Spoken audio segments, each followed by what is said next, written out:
as bad as it sounds, because it's such a hater angle, but I don't care.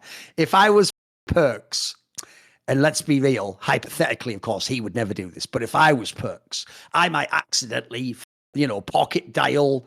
Oh, is that upset? Didn't know I'd know a number still in my foot. All right, mate. You know how you said you didn't want to come back unless it was for like a contender? Well, if I got an offer for you, come on, mate. It's like, it's going to be another episode of the best damn league show, period. And at least as far as the West goes, it absolutely is the best damn league right now. Like, it's not even close. And also the format is just making LCS so boring. It's mental at this point. Like, I actually feel like when I watch LCS, I'm like looking at like old VODs or something like, oh, they're still doing that thing where you have to get hyped about like a BO1 and they make like a fake rivalry. And then they have two players like, I think he's not that good. Ooh, wait for that BO1 in 2 weeks. It's well, I like them talking about TSM like abuse on the broadcast and stuff. Like, to me, that was a fucking banger. Like, that's content right there. So, I can't lie, but part of me was just sat there when that one segment. Because to be fair, the other complex obviously just said the segment was too boring. I can't lie, I was pinned to my chair when that segment began. Like, are they really going in this angle? She's still going. Wait, and then we'll just bring it up. And then as soon as that line was dropped, like, what about all that ancient history? It's like, that's when I knew that segment took off. So anyway, if people want to see other content that isn't about LEC, obviously, technically yesterday's Summoning Insight VOD, which is on this channel already, if you're watching the VOD or if you're on Twitch, obviously you could first watch it on Twitch anyway, but if you go to our YouTube channel, it's already up. It's being premiered right now. We did talk a bit about LEC and that was mainly about LCK and LPL after that. Obviously, Monty has the Power Spike show with Dom here, where they talked about all the other regions beforehand.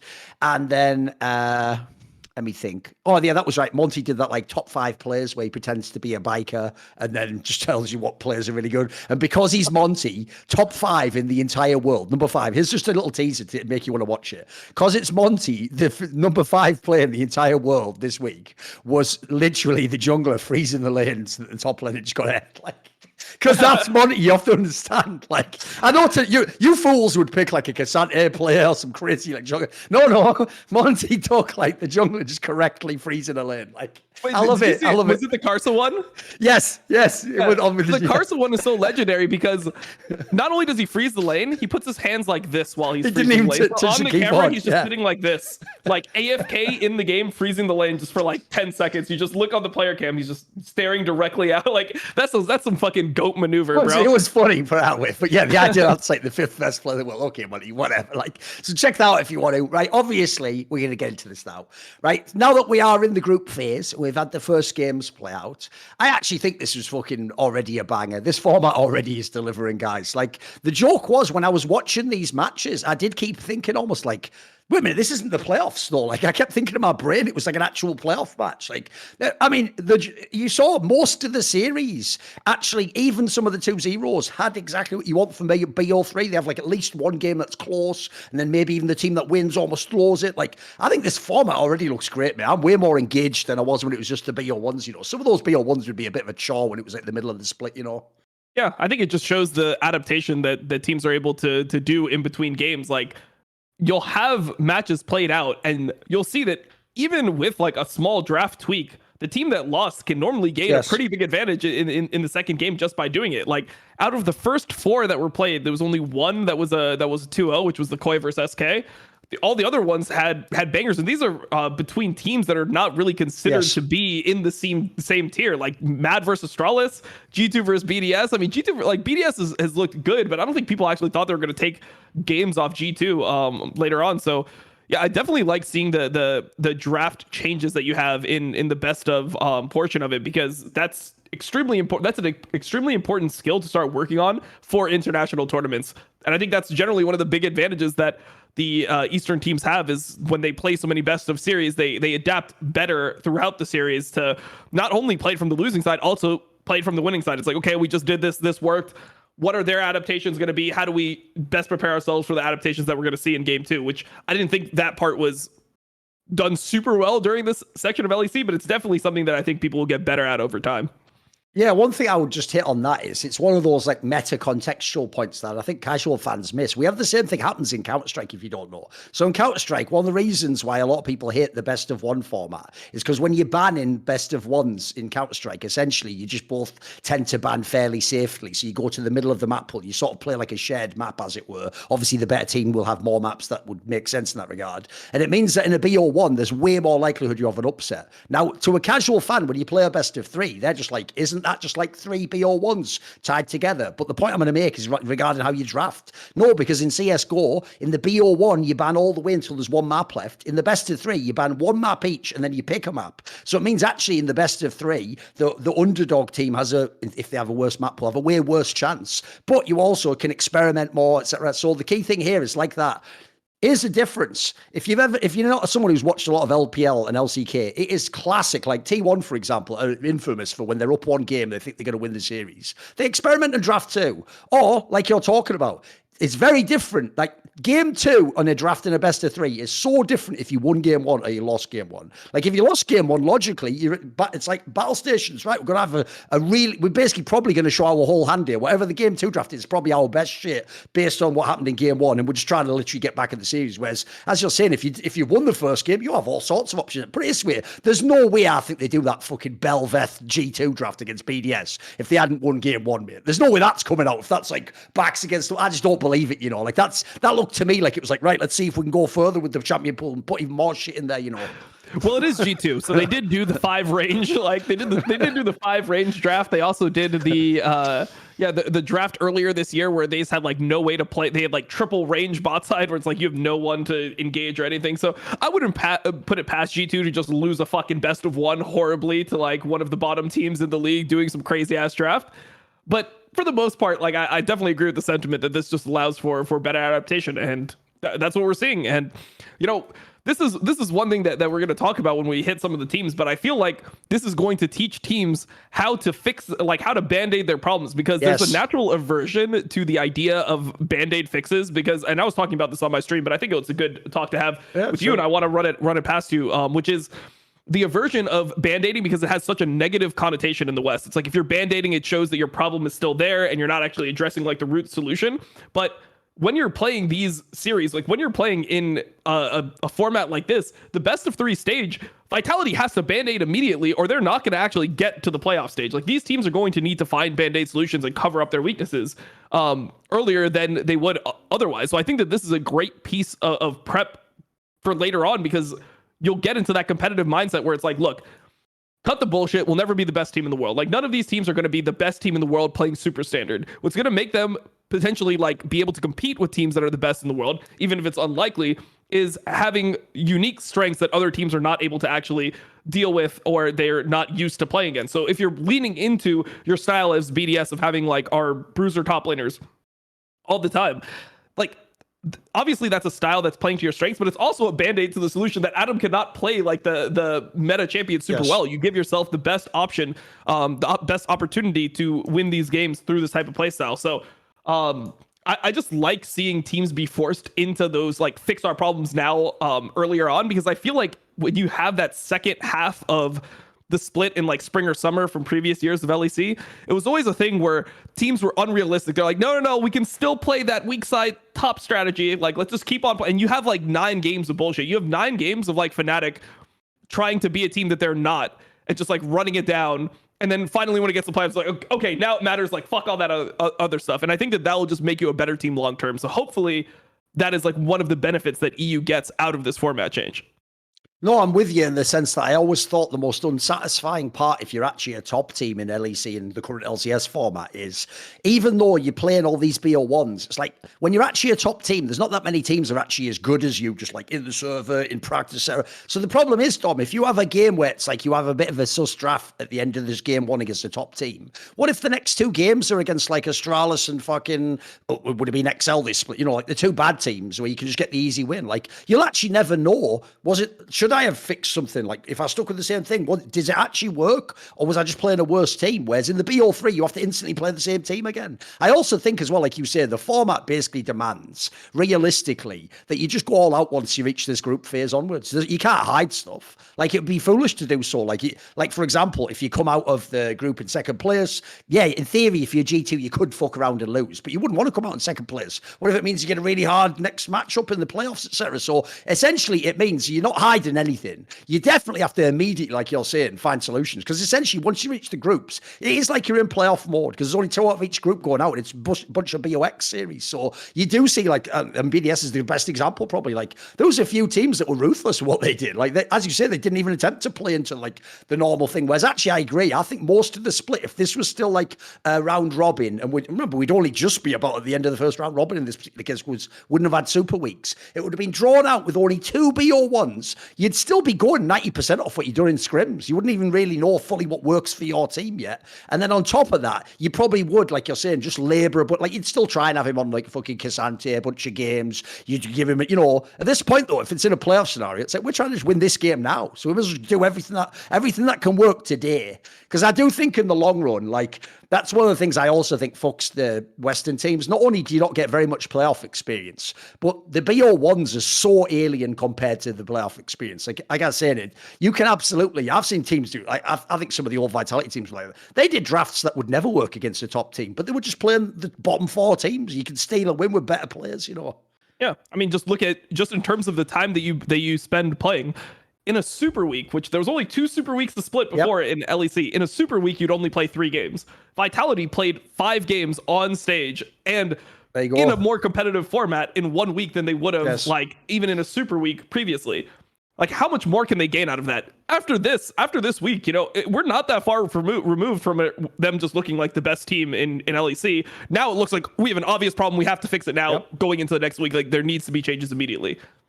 That's huge for a team. That is great for a team. I mean, it's rough for the players. Like, I'm sure that Neon, like, is sitting there like, fuck, man. Like, oh, no. Like, am I, like, ruining my career in, like, just a 2-week stretch or something? Like, there's definitely going to be more stress involved. But that, like the saying, pressure creates diamonds. It's the same thing here. I think it's the same thing for these teams. Like, it feels like a tournament. The games matter a lot to people. They matter a lot to the fans. And because of that, you're not just coasting in a 1-1 week and feeling like, oh, we're still 8-3, we're still top of the league, we're still probably good. You're really, really, really having to focus on the next week as if it is like life or death. Yes. And also, you can just remove that whole excuse that normally would happen. Like, put it this way, if BDS won a BO1 against G2, here's what everyone would say. Like, well, I'm sure G2 was focusing more on the other teams, and, maybe they don't even scrim BDS. No, you can't say that now. Like, they knew they were going to play BDS. They came into a whole BO3, and spoiler, like, BDS looked like they actually fucking prepped pretty well and had a whole game plan as to what they want to do. Do you want to talk about BDS first, by the way? Because I actually thought they were a really fun team to watch in the fucking G2 series, mate. Like, if people don't watch, right, true, I will always say this point. What you should never technically do is if someone loses game 1, but it was close, and then they win game 2, like, technically they wouldn't have won 2-0 because obviously game 2 would play out differently if you'd won game 1. But in that context, dude, BDS, absolutely, it was possible to win these first 2 games. In fact, they were in this whole series for most of the time. Like, I was quite impressed. How do they get leads on G2 every time, mate? That's supposed to be the team with the winning lanes. So, for me, I think the biggest reason that they're able to get leads is because Crowdy's actually able to contest, like, Hansama bot lane. You don't have situations where they're getting blown apart bot lane, which obviously is the thing that really makes G2 snowball games. If you think back to the split, the 9-game BO1 stage, how many games were just blown up like level 3 by Draven or something like that, or blown up level 3 by the Callisto, or something happens bot and the whole game just explodes off of it? I thought Crowdy actually did a good job into Hansama over the course of like the first 2 games, and game number 3 was the Caps roam at level 3, which is something that no one else is going to do. That is vintage Caps. If you look at his entire career, he was the most willing player to go for like an all or nothing roam in the first 4 levels out of almost any other mid laner I've seen in history. And that comes to a lot of part of that is the game knowledge that it requires to go for these types of roams and know how effective it'll be for the game. So in this game, it's a Caitlyn lane. Everyone knows that if Caitlyn dies once or loses summoners, the whole game changes with how Caitlyn is able to operate in the lane phase. Caps goes down, he's willing to ruin his whole lane just to make sure that Caitlyn gets behind and they're no longer able to pressure the same way that a Caitlyn wants to. So Yeah, I mean, I think that overall BDS, I said B2, BDS matches up well into G2 because of the fact that their bot lane is actually stable, and they're able to get leads or at least go even where most of the time people are just getting smashed. Yeah, I saw there was actually that stat they showed on screen during the Mad versus G2 series where, like, it's crazy it sounds, Caps is like the mid laner that basically roams the most now and is the least in lane just getting CS. So he's absolutely, like, that's another reason that Yike guys live in the dream. You just have fucking Caps following you up all these players and skirmishes in the jungle. Like, imagine being a Lilia where you know your mid lane is just going to abandon lane instantly, just come into the fight. Like, that's the dream already. Then also on the BDS side, like, obviously everyone's bigged up Crownie the whole split. Yeah, he's been having a great series split. He's the main reason that they got to this phase. But mate, the Adam one, like, obviously, let's be real. He has absolutely been hit completely square in the face with all the champions he likes. Like, they are all playable right now. Like, even that fucking Garen until about, like, the latter part of all the team fights was still good. Like, look, yeah. I wouldn't pick that again, mate. Like, it was shit in the actual team fights because you couldn't get to them. You don't have, like, a gap close, you know, like, it wasn't great in that sense. But before that, it was doing great in lane. And the other thing I'd add in, because obviously I flamed the fuck out of him last year, mate, Labrov is way better. And he's definitely way better in these matches. Like, he actually makes plays now. He comes mid. Like, it actually seems like whatever was going wrong in the other team, take him away from Kazi, he's a different player. It seems like he looks a lot better to me. It's really hard to evaluate players like Labrov, players like Kabi, players like Neon, because they look good when they play in bad teams, but then when they get the opportunity in the good team, they look bad. And it just makes it feel like they're like kind of chokers, that they're just not able to play with the pressure and the expectations of being on a good team. So it's really hard for me to judge a player like Labrov. I don't know if it's necessarily anything specifically in the game, or if it's just the fact that, you know, he's able to just play freely, you know, like he's playing it like he's playing solo queue. When he's playing solo queue, he's rank 1. He's like the best player on the server. But I mean, it's BDS, right? Like, everyone had BDS like 10th.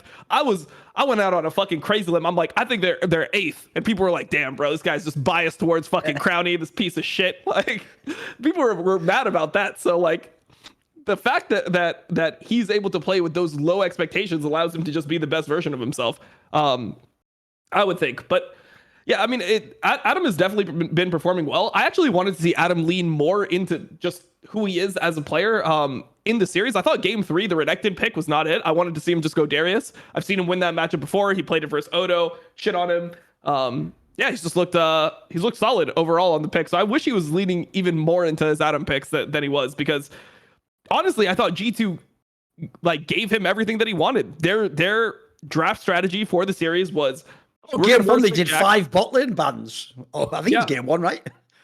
Their idea was, we take the Jax every single time. G2 just wanted to take the Jax every single game and just give over all of Adam's champs, because Jax is a champion that, if you play it well, can lane. It didn't even work out that well, because still, I mean, he got solo killed. Like, the Garen solo killed the Jax in one of the lanes. Like, BB was getting solo killed on the Jax. He was making some weird plays in the earlier games. But I mean, overall, if teams are going to give you what you want, I think BDS doesn't need to overthink it too much. I think they should just take the picks that Adam's good at and allow him to carry the games, because he's been solid this split. The obvious point to say, though, is this. While as a team, I'm actually quite impressed, and even like the follow-up was all good, and they look like they know how to play around, they're doing a good draft. The problem is this, like, when the meta switches, Adam won't be as good. Like, it's just obvious. Like, these are just his specialist champions. He's really good on them. Also, spoiler, like, fucking Olaf is really good right now. Like, you saw how OP that shit is when it's just got the fucking ult off. Like, you can't kill it. So, the problem I have is this, though. When I look at the rest of the players, they're just not that great in terms of, like, they're just all right. You know what I mean? Like, put it this way, in these games, I don't care that, like, they were almost winning. Like, Nucleant's just whatever. He's just okay, you know? He's not bad. He wasn't terrible, but he's just all right. That's good for him. Like, true. He went from like, it used to be like, you are all dog shit. None of you should ever touch the LEC again. To like, now we're like, oh, they're like pretty good. Maybe they might not win, but they'll be pretty good. That's fucking massive improvement. I think you take that any day of the week if you're BDS. True. That's all I really have to say about BDS. Like, all I'll say is, like, obviously later on we'll talk about when they're in the lower bracket stuff. I think we'll talk about this to the teams, then we'll do the matchups. So since we were talking about G2, let's just talk about them. Like, one thing I have to say is, though, even though G2 won the group, you know, congrats and all that, mate, This team is, even though they're probably going to be hailed as like the clear best team now because of fucking Vitality's failures and who the fuck believes in Koi, mate, there's still some big holes in this team though. Like, for example, Mickey still has that thing where like every great fucking engage / hook player, he's never seen a hook he won't throw and then go in. Like, he's a guy who'll just Nautilus hook someone and then just like create a scenario where they can 3v1 him. Like, what was that? Like, you can tell he's the guy who just goes for the play first. There's no way he's calling these players out. He just goes for it. If the hook lands, he hopes everyone else just telepathically knows, like, hone in on it. And they don't do that sometimes. So sometimes, unfortunately, it makes him look like he's doing some really stupid hints. And then you mentioned it already, especially in that BDS series. Broken Blade had some mad times. He was just going in on his own as well. Just completely, when everyone else is way too far out the fight. Like, there was a couple of moments, like, essentially, I think G2 gets a bit too hyphy sometimes. Yeah, definitely. They have that angle. I think G2 is actually just so good. They're so ahead of every other team that they know that they're winning the split by default, and they're preparing for the 13.3 like Leona Nautilus changes in the future. So Mickey X is just like handicapping himself just to get the practice in now, because they know that when MSI starts and they're playing on this engage support patch, they're gonna need to have those champions in their arsenal. That's my take. That's my honest take on it. The only thing is though, like, no, let's be real. They are just the best team right now. You can't deny it. Like, you can make all the arguments you want around the Ike guy. Like, it just works. And the amount of champions he's able to play, it's just like they've just enabled him completely. And everyone else in the team. Also, there's another thing. That's another way, this team's well coached. Like, this is another really cohesive squad. Like, in team fights, how many fucking times in team fights do they just have their carries like in the right position and just win the team fight outright? Like, they're just doing a really good job in general. It seems like that's why to me that's a hallmark of good coaching. Like, players can't all just figure that out themselves. One or two might, Yeah, I'm not sure. I'm not sure, because the G2, I don't know if they need like coaching to do that. I guess we would have to see like what they would look like in a different formula. But I just feel like all the players are so naturally good that they just know like what they want to do, and they're kind of just playing it like a solo queue game. I mean, they have that carefree nature of old G2 when you watch them play. They still have that like, oh, we like, all right, we make plays together, we all in together. Which I guess is a pretty base way to play the game, but it is. They definitely go too far though, bit like in that game 2 against BDS where they just did that mad greed in the fucking jungle on the elites. Like, what's that? Like, that just makes me think they must just be smashing people in scrims and think they could just do anything. That was like a disrespect play, mate. Yeah, I mean, you see that play and you can't even conceptualize why that would ever be a good play. Because they're down in HP, they're down in numbers, they're on the enemy side of the map, so enemy team could collapse like first. There's actually just no way you could reason out that play is ever possible to, like, you could ever go for that. Especially versus an Elise. Like, it's like, okay, this champion that can like repel and exactly come on target off the screen for like 2.5 seconds. Okay, yeah, this is never gonna work. But I mean, that being said, I think that G2, like, they still will probably have some issues. They still don't look as good from behind. I know they got like behind in the Mad Lions games, but a lot of that was honestly like Mad Lions throwing come on. Niski like ease into the turret and they get a massive cash in on Draven. Like, that completely breaks the game. That is not like just a viable way to reliably come back into the game. So I don't know if they have like the best strategies in terms of like understanding what to give up. It seems like when they're behind, they just like fight as if they're ahead. And I don't know if that comes from the fact that they're just not behind in scrim. So they don't really figure out what the best way is to, get things together and be like, all right, so what do we need to do to come back into the game? Let's wait for like these spikes. We'll fight on this Drake. We need to like fight from this angle. I'm not sure if they have practice on those types of things, but I mean, overall, they just look good enough individually that they should be able to beat people off that alone. They should be ahead enough games naturally to never even have to win behind games to win the split. Especially for me, because since they've managed to make it so the jungler just isn't a liability, every player is good on G2. In fact, every player realistically is among the best at their role. It's just fair to say. And that's the one thing, Dom, you can't say about any of their rivals. You can't say that about Vitality. I'm sure when we get to Vitality in a minute, we're going to go fucking balls deep on their bot lane. If we talk about Koi, it's clearly issues there. They sort of just able to catch it. If you fucking fight into them, they can just team fight and motherfucker around the ADC. Like, they're G2's the only one right now that looks scary across the board. Like, and they can play through all the lanes. Yep. I think that the one thing about G2 that I'm unsure of is like, how capable are they going to be able to play the meta? If there's an angle that Koi can win versus G2 on, it's like banning out the Draven and then just playing some of these strong bot lanes, like the strong bot lanes right now. So can you play things like the Lulu Zeri or like Lulu Sivir? Can you play the Lucian Nami well enough to actually make that a threat? Or are you the team that needs to rely on like playing these like aggressive bot lanes? Because there's times where aggressive bot lanes just aren't good. Like in game 2 versus BDS, that was just not a time where Nautilus felt amazing to play. Also, I keep on saying it, but there's a weird obsession with like engage support and Xayah into no dive in LEC. It's mad, isn't it? And it loses every time, every fucking time. It loses every time, but it never looks good. It's not like... It doesn't even look good in lane, dude. It's just people using the ult to just fucking not die one time. That's all they get out of it, as far as I can tell. Just a long ult cooldown. That's garbage, isn't it? I think it's just a weird read. It must just... I tweeted it out. I think it must just be doing extremely well in scrims, and that's why people are honing in on it. But Xayah is a conditional champion at its core. Like, Xayah is good when other people are diving into you, and you can use your ult to survive in a team fight and get a lot of value when people are running towards you, and you can pull back the feathers and everything. These types of draft, I think, are an issue right now, but they don't do it frequently enough that you feel like they're going to lose the series off of it, at least in the best of 5s. Yes. Right, what about let's just get still on this group for now. So Mad Lions, I thought was quite interesting, because the problem is you've nailed it already.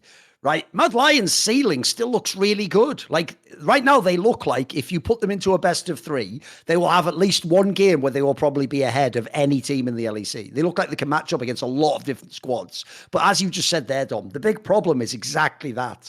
It's that they fucking throw so hard. So hard. Like, this is the team where it's not even like a throw as in like you go for a 50-50, you just lose. Like, they just give you something for nothing when they have big leads. It's so crazy. Like, to me, they had that second game against G2. Like, that was just in the palm of their... It was up to them if they wanted to win it. And as you say, it was like... Niski had done some god-tier plays, but then he also just gifted some shit back. What the fuck? And of all the champions not to do it again, don't do it against the Draven. Like I said on Summoning Insight, I guarantee you that is what the coach says when the draft ends. Like, be mindful of the Draven, do not feed the Draven any kills. Like, that's, of course he's telling you that. And also, it's not like this is the Team Liquid Hansama. Like, you already saw in the regular part of the split the first few weeks. We all know how fucking cracked Hansama's Draven is. He's like mechanically flawless on it, so... Yeah, that was just brutal to me, because that should have been like a game 3 in that season. Then it would have been really interesting. Like, they were looking like they were kind of confident they could go head to head with G2, mate. I mean, and to be honest, they should have won game 1 as well. Like, they were in positions where, like, if you were a really good team, you win the game off the mistakes that G2 was making, like top tier. You know, like, I'm not saying that, you know, a random team is taking this or like another team in LEC is taking this win, but like if G2 goes for that bot lane dive where they essentially like just dive for no reason.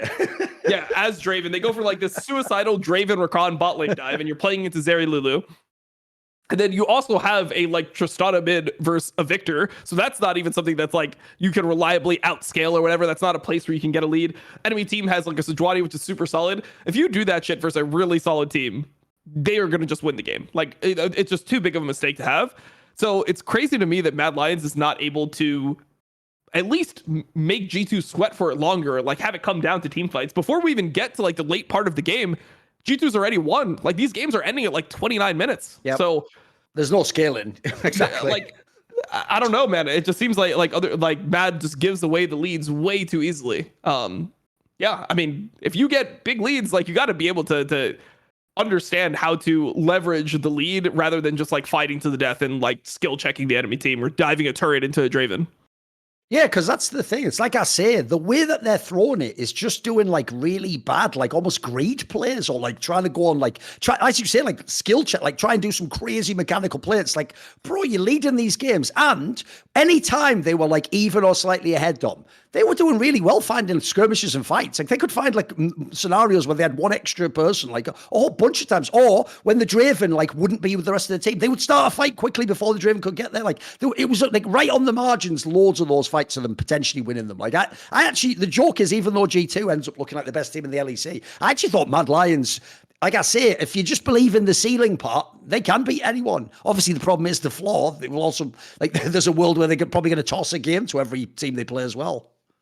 I feel like I feel like it's the other way for me, where I feel like they couldn't beat anyone, because if you're not winning here, it's like when are you winning? Like how are you winning versus G2 if this is like the games that are going well? Because G2 is generally outplaying people early game. They're the ones that are getting the leads. So what happens when G2 is like actually executing the early game dive, or they're actually getting a lead on Draven, or Yike and Caps are playing better than that. Like Yike had a very bad Maokai game.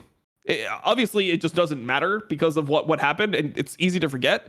But normally, when you're running around on Maokai, what was he? Let me see in this game. He's like 0-4 at a point. He's 0-4-1. Like at 14 minutes, like you've died 4 times on Maokai, and you have like the scaling mid laner in the Kassadin, and the Draven didn't get like a lead in lane. Like you weren't able to actually get anything over there as well. You got to win that game. That is a hard game to play. So on Mad Lion side of things, if you're not winning these games, like when are you winning? What do the games need to look like for you to be able to win? The other problem they have is, I actually think, aside from that very key misplay, in general, Niski's actually playing amazing. Like, mate, I've never been that big a fan, but some of the actual outplays he's making are really sick. Like, he's not even the Niski of old. Like, the jokes is more Caps. That's the fucking Roma again. Like, he's actually just a really good mid laner. But the problem they have is this, Dom, is the fucking top laner, Chasey, is super fucking, like, he goes for everything. So he either gets it. Sometimes he's good in this sense. Like sometimes he can get kills and go for body play, but he'll also just go for it and int as well. Like he is one of those players, So I feel like he has really bad impulse control. He just goes for it all the time. So against lesser teams, it's going to look good. Against G2, it was hit and miss. He's a bit of a coin flip player for me. I honestly feel like the whole team is like that. I feel like every player on this team is like, can we go for this? Can we go for this? Okay, I'm looking. Don't they? Yeah. Yeah, like Niski has that like no off button where you're like, damn, if you just like didn't go for this one play, like you went for 4 good ones. If you just didn't go for this one, you win. I feel like Carzzy is like that. Hilly's always been like that. The only person that has any like discipline is Elyoya. And that is just not the jungle is not just going to be able to control themselves. It's normally like the AD carry, or like it's your Victor that's calling you back in a fight. It's your Ezreal in the games that's like, hey, I can't go there, like come back. Those are the roles that people will actually be able to control, like the animal nature of the team on. I just feel like Mad Lions, they just have no off button. They're essentially they're pretty fucking similar to the Fnatic last year, where there just was no off button with the team. They're just forward. Okay, we lost. Right, here's the thing. Let's just wrap up this group. I don't have that much to say about Astralis, except one, they also helped show that Mad Lions will just give anyone a fucking lifeline at any point. They're on some Who Wants to Be a Millionaire shit. It's like, well, hold. Are you sure that's your answer? Do you want a lifeline? Do you want a chance back in the game? Are you sure we're winning? Then the thing is, what can you even say? The problem is, the only thing I can give any credit to on Astralis is the bot lane's pretty good individually. It's just the rest of the teams are fucking dumpster fire. What do you want? Yeah. I mean, Finn's had some okay games. He had an alright one, yeah. I don't know, man. Dayor is he's sprinting it like next level sprinting in some of these games. I don't know what's going on with him, because I thought he actually, given all the circumstances, given the fact that he was super raw coming into LEC last year, he probably wasn't supposed to be in the league yet. He played like one split of NLC before that, which is not even one of the premier ERLs. I thought he actually performed pretty well, all things considered, being on such a doomed team last year. But this year he's taking a step back. It's so hard to watch him play. Like he runs it every single game. So I've lost almost complete faith in him. It just seems like unless they change one part of this mid jungle, unless they get like somebody who's more solid, this team is just doomed. They just don't have the ability to actually win games. So when you look at the squad they have, and especially how they play, I can't even hate on Kobe at all, mate. He just plays well. Like, he's just a good player who has a pretty consistent level. And the Younghoon guy still is just such a fucking miracle player that Astralis has him. Like, this guy, when he's on his champions, is cracked. He's still good. He's still pretty good. Yeah. I mean, he definitely plays the game in a... the thing is, I don't know if you'd want him on a good team with how he plays, because he's somebody he's going to make the game about himself, and you're going to win and lose based off how, like, his plays go. I mean, he's roaming top with Twitch.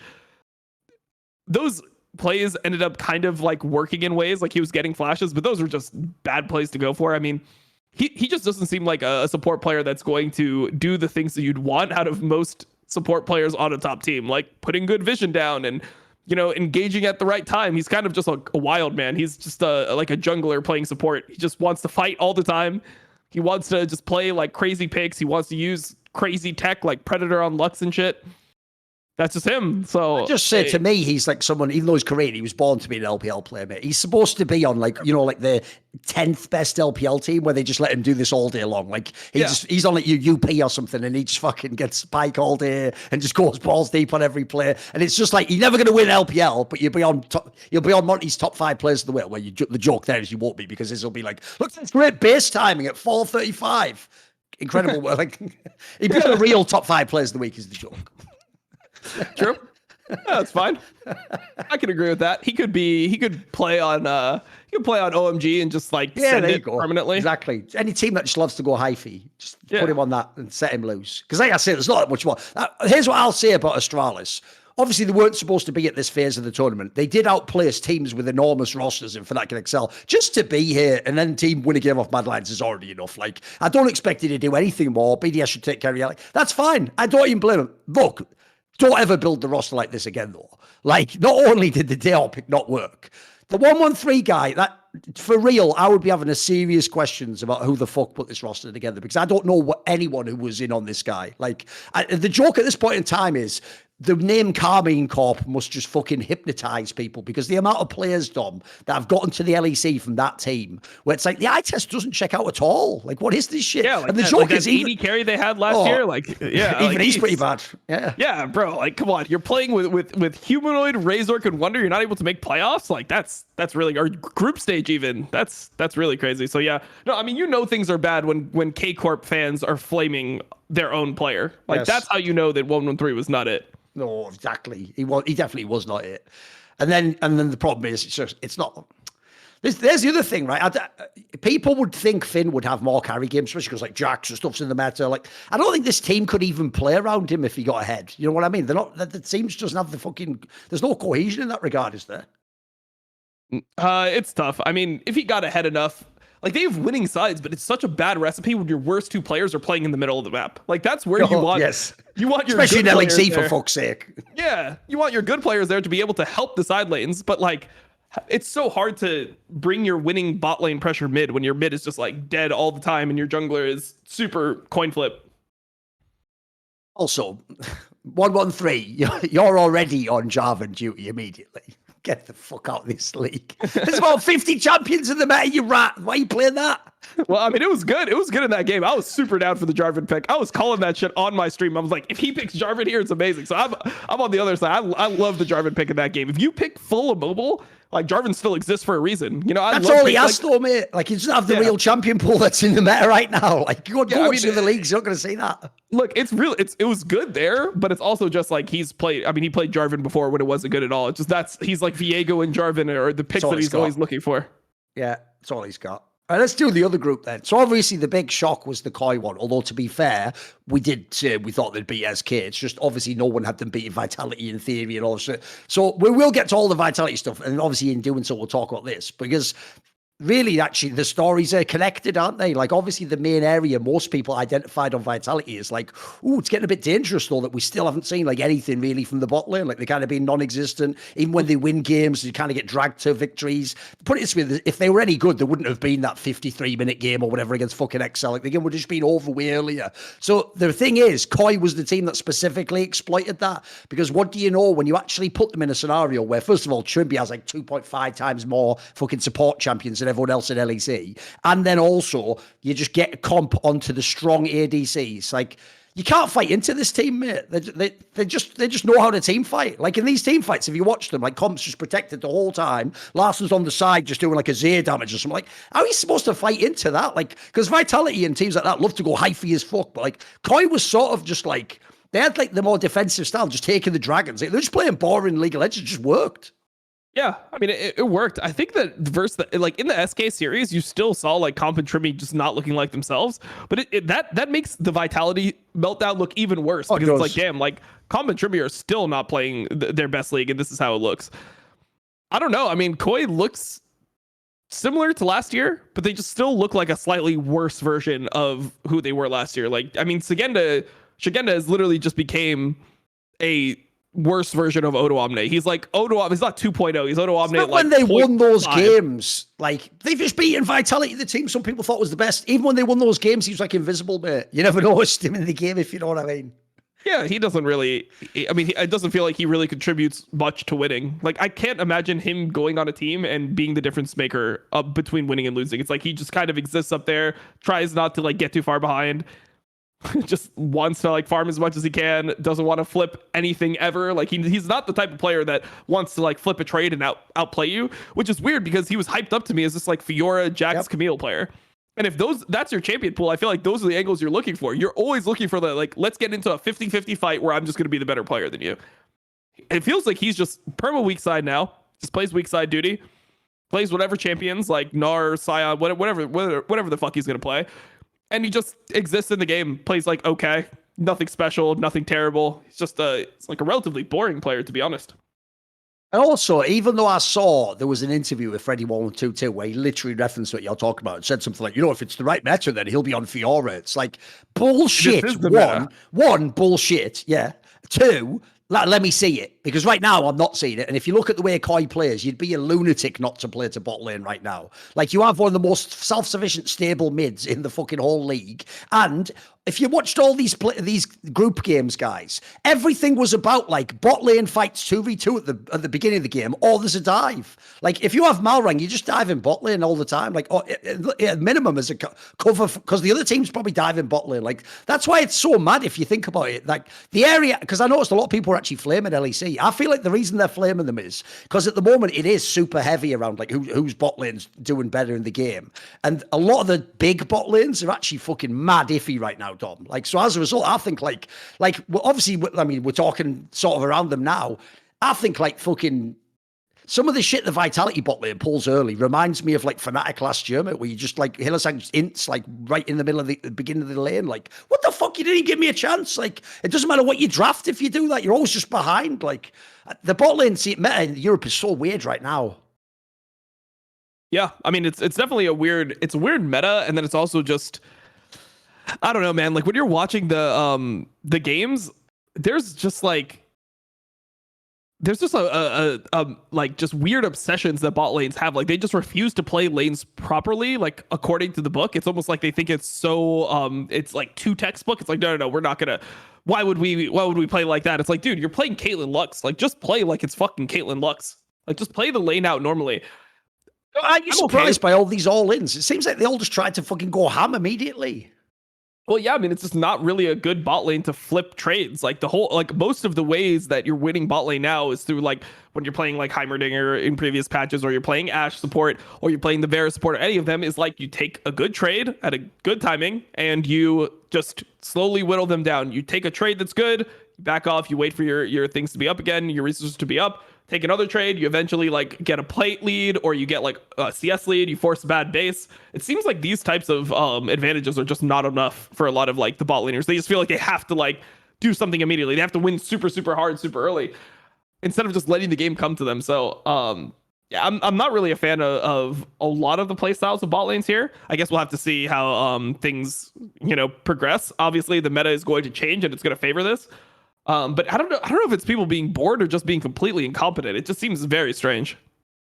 Let's just do it now. Like, I can bring back I was going to talk about Malrang. We'll do it in a minute. Let's just do the Vitality bot lane, because this is mad egregious to me, Dom.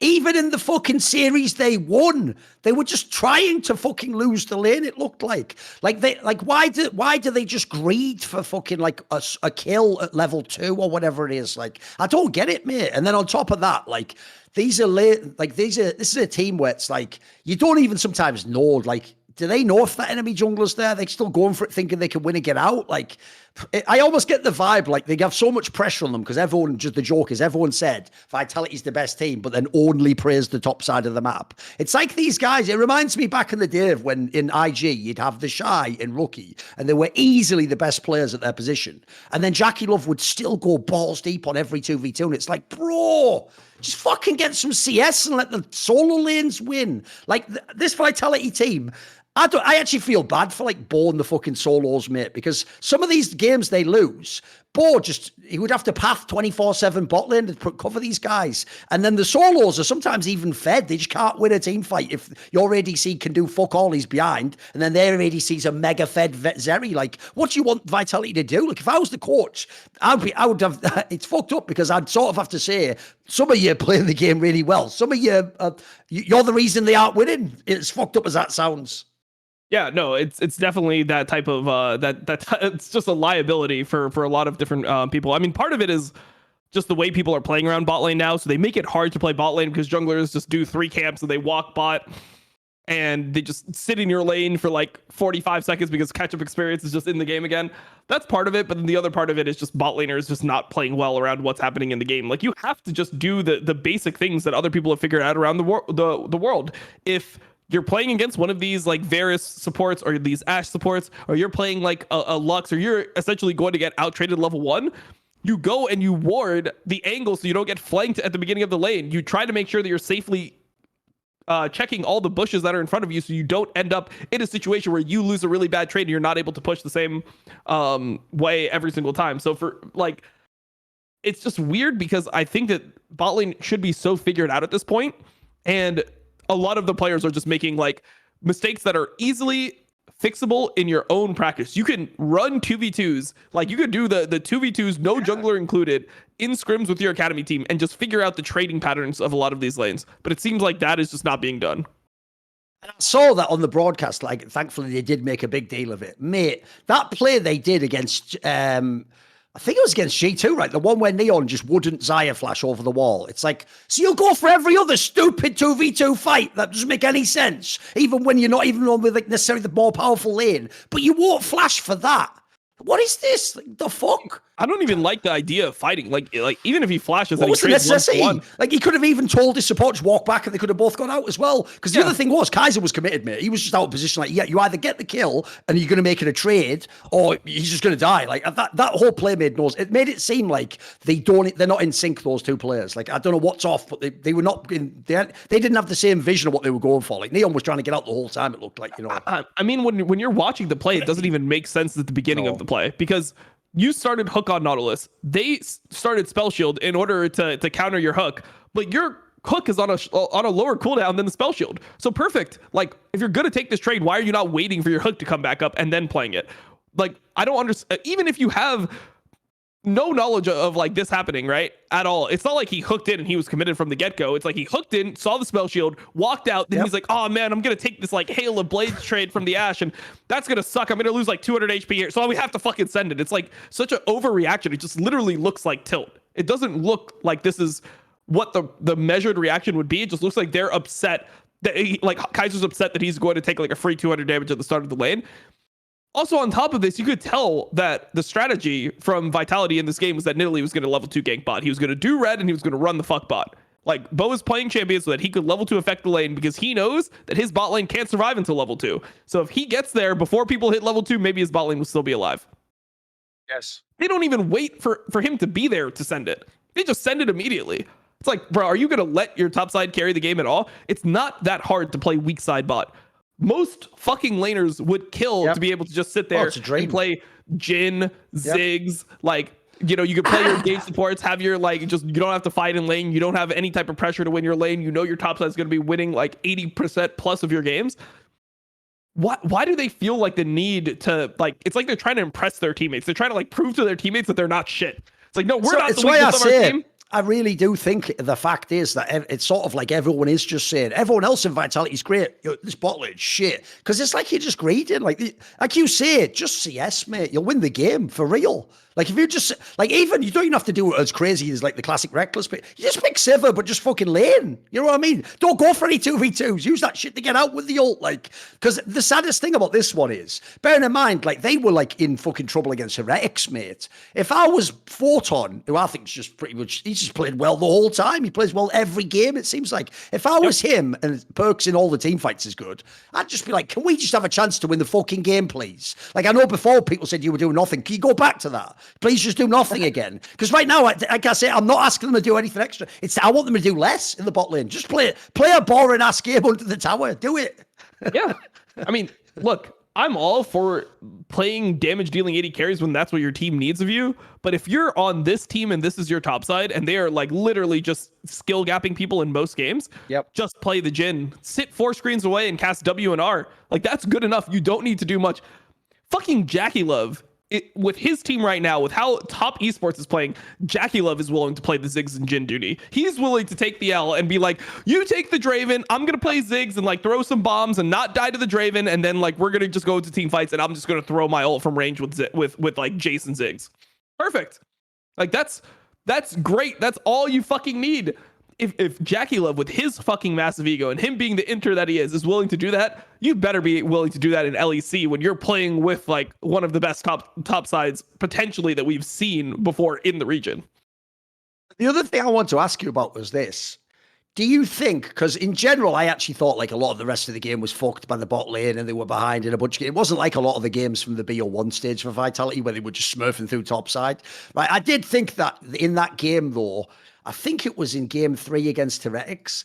Mate, normally their follow-up on Bo is really good, but I almost thought maybe he was too horny to fucking go for everything in this game as well. Like it's the one off the top of my head, he was going for some mad fucking plays. And there was one as well where, like, I know everyone can make a fuck-up play. Everyone can do it. But, mate, there was one play where Perks tried to do, like, a fucking Azir ult on the support, which is one of my all-time fucking hated moves of, like, don't use the shit that you hold that you could just win a whole team fight off.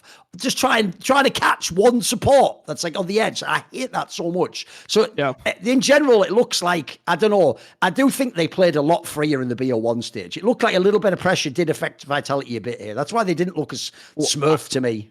I mean, I think that the pressure is getting to the top side of the map. Like, you're seeing these plays come out consistently from like, I mean, the Olaf game that we saw from Photon where he just gets solo killed, like Bo trying to like force plays that aren't there, Perk trying to, like, when you are losing bot lane this hard every game, your top lane has to fucking panic because not only are you losing bot lane, but you also, like, that's your fucking scaling lane. So it makes it so you have the window to win the game for topside. You have like 30 minutes, like 35 minutes to win the game topside before AD carries could really take over. That window closes to like 25 minutes, 20 minutes. If you're playing Nidalee, Yone, Olaf, and you're not winning the game early game, you're fucked. Like, you have to be winning the game with these types of picks.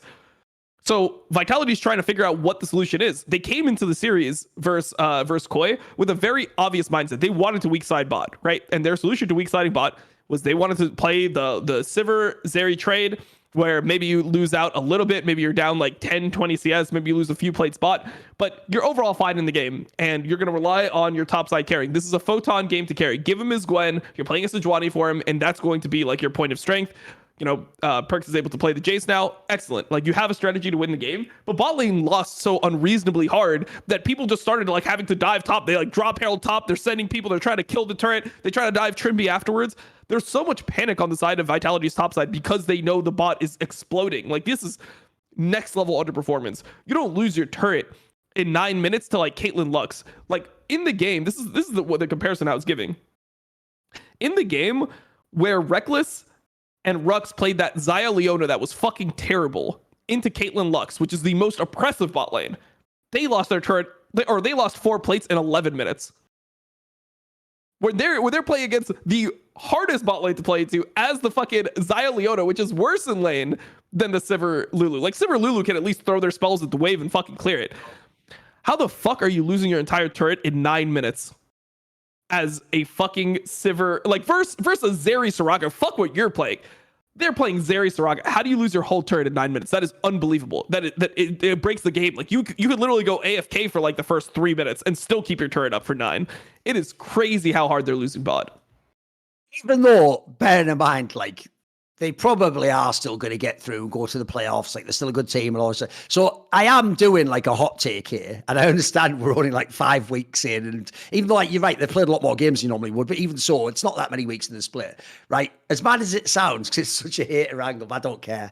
If I was fucking Perks, and let's be real, hypothetically, of course, he would never do this. But if I was Perks, I might accidentally, pocket dial. Oh, is that upset? Didn't know I'd know a number still in my foot. All right, mate. You know how you said you didn't want to come back unless it was for like a contender? Well, if I got an offer for you, come on, mate. It's like, if they could put upset on this team now, all those problems go away. One, I can tell you right now, he's played his whole career. He'd like to have the odd game where you can just weak side and not have to do anything, not have to have the whole fucking game on your shoulders, and know if you can't get out a lane ahead, the game's over. Like, he'd even be willing to do that. And then obviously, if it was the right draft, you could carry the fuck out of some of these games on a Zeri. It would be the dream if you could put that guy in tomorrow. The thing is that Upset, from talking to him, he has so much ego that one of the things that like in passing you'll try to like you'll try to inject into conversation is like, oh yeah, you're just like a strong side AD carry. And for him, that's like a shot at him. It's like, no, I can play like weak side. I can play mages. You're like, no, you can't play mages, Upset. Like, come on, bro. You're just an AD carry. You're like your standard carry, AD carry, play the game through me, get really strong. I'm gonna carry the game. But he'll always tell you, like, no, I could play Syndra. I just couldn't play Syndra with my teams because we needed me to carry. Like, I could play Ziggs. I just couldn't play Ziggs with my teams because they needed me to carry. This would be the time where I would actually like to see, like, if Upset could be a weak side AD, because I know for years, like, I've like joked around on streams where I'm like, yeah, you're just resource heavy, because that's the narrative around him, and I just like fucking rip him with it nonstop. And he always tells me that he would love to play like Jhin and Ziggs and just chill and get carried every single game.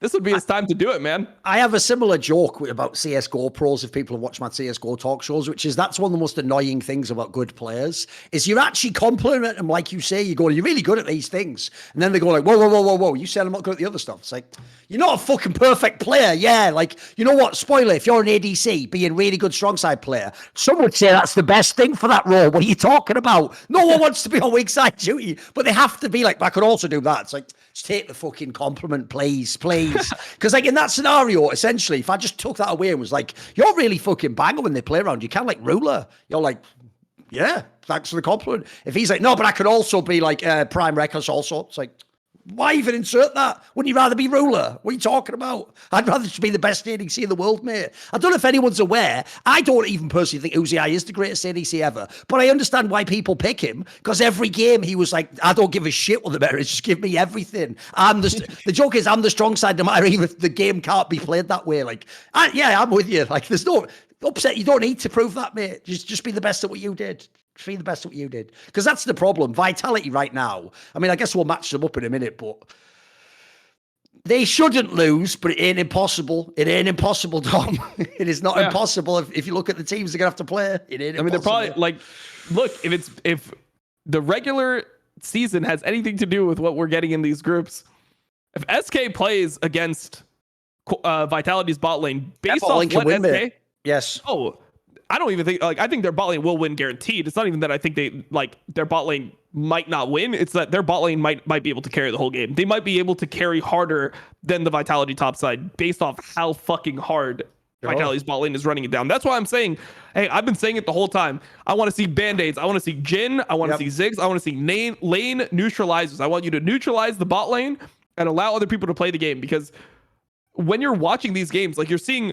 Like, you'll see mistakes from other people. You'll be like, oh, why did Perks go in with that Yone ult? Or like, why is Olaf trying to take this 1v1? Oh, he got solo killed by Shigenda. Oh, Bo like kind of into level 2.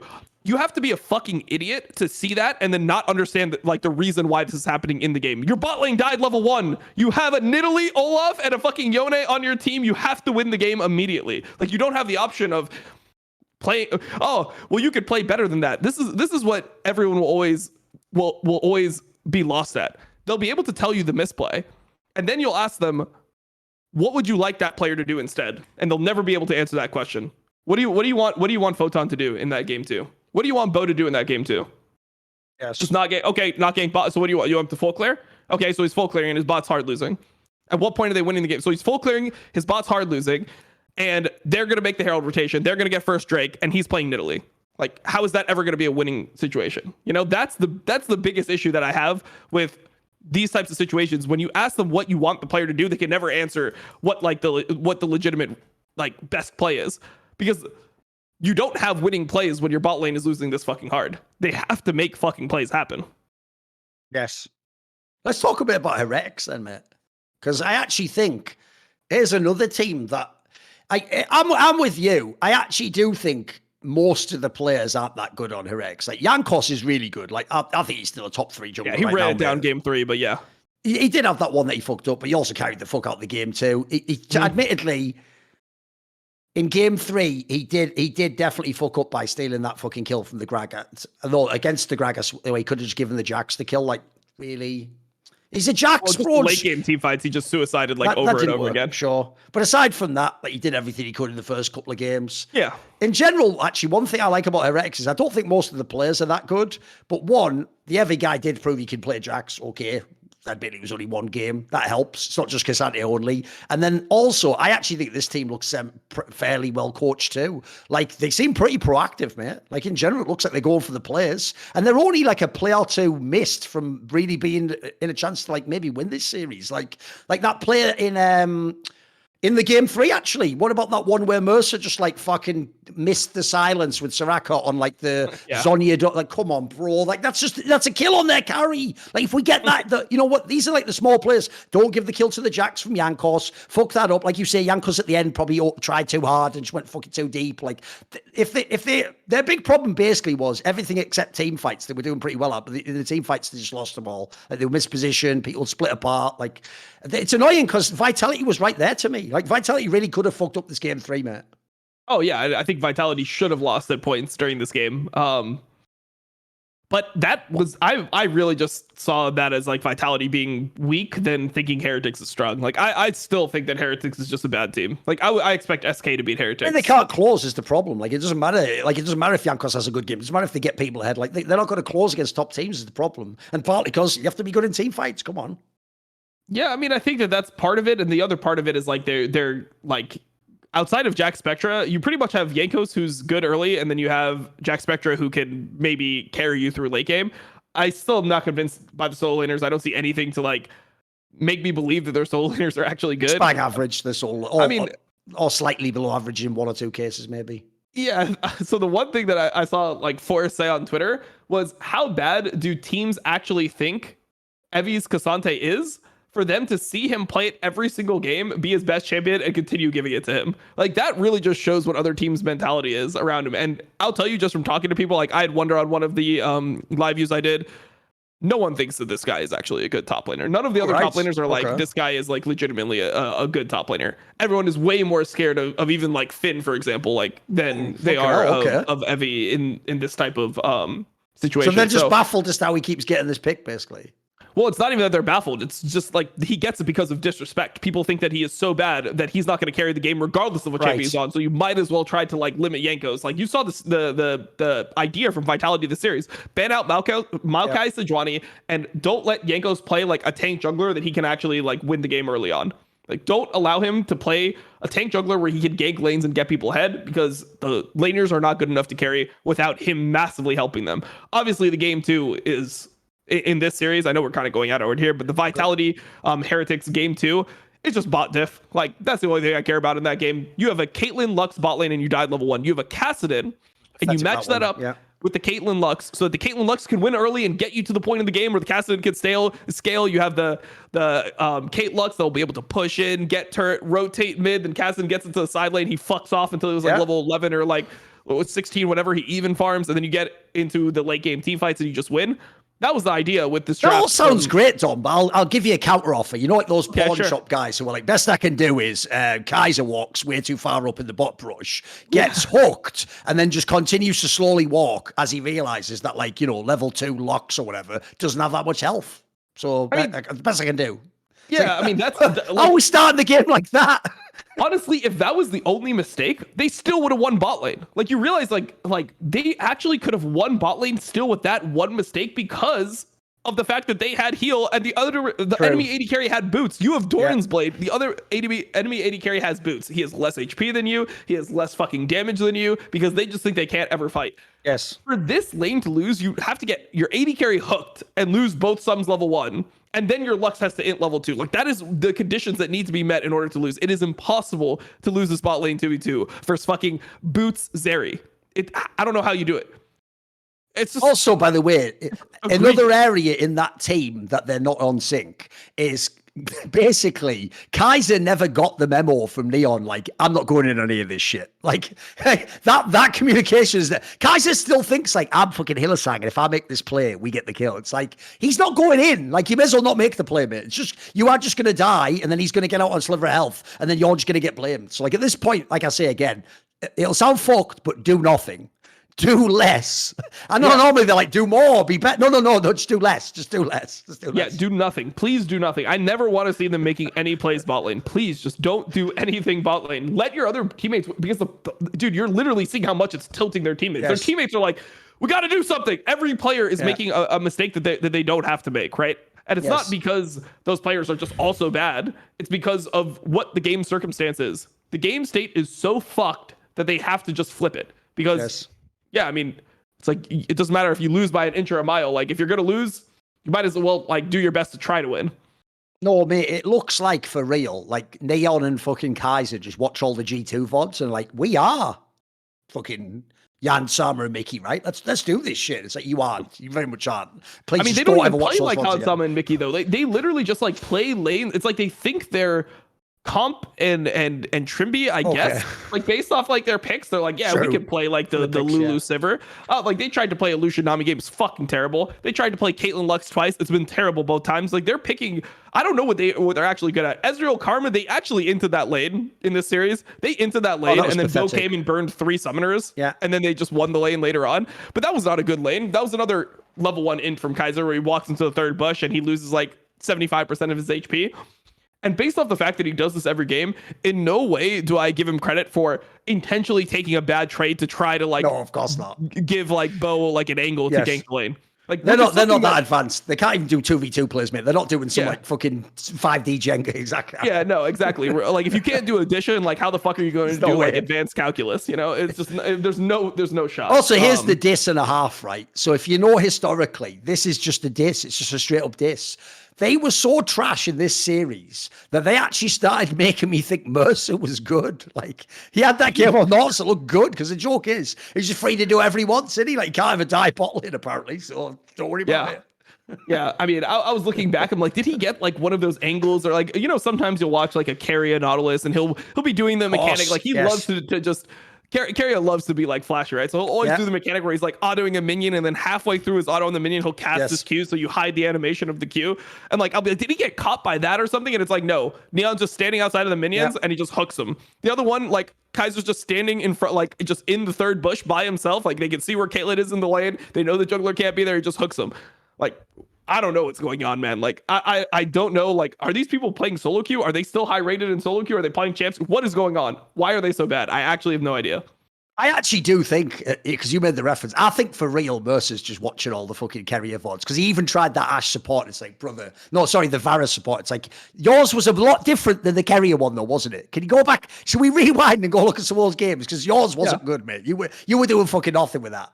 That's normally how games explode for the AD supports, is that they're playing to try to push their lead early game. They're trying to like chunk them out, and then they get ganked one time, lose their summoners, and then their champion is shit afterwards. That's the time where, you know, you could see a lane lose. That's acceptable to me. Somehow Mercer losing lanes is more acceptable. Like, he plays a more acceptable way than Kaiser. I don't know. It just seems I'm with you. Super insane if you follow these guys' career. Like, there's no way Kaiser is this bad, right? I hope. Oh, by the way, like, without sounding like a hater, Jack Spectre just looks like he has a very limited champion pool. Unless he's on those champions and the game goes exactly the right way, he's just not the guy who's going to win the whole game. He can if he's on like some ballers area and everything, but he got a 0 or something. Like, he just looks like, pretty swear there can only be 10 ADCs active in LEC. He's in what's he, like the third from worst or second from worst or something? He's not that good.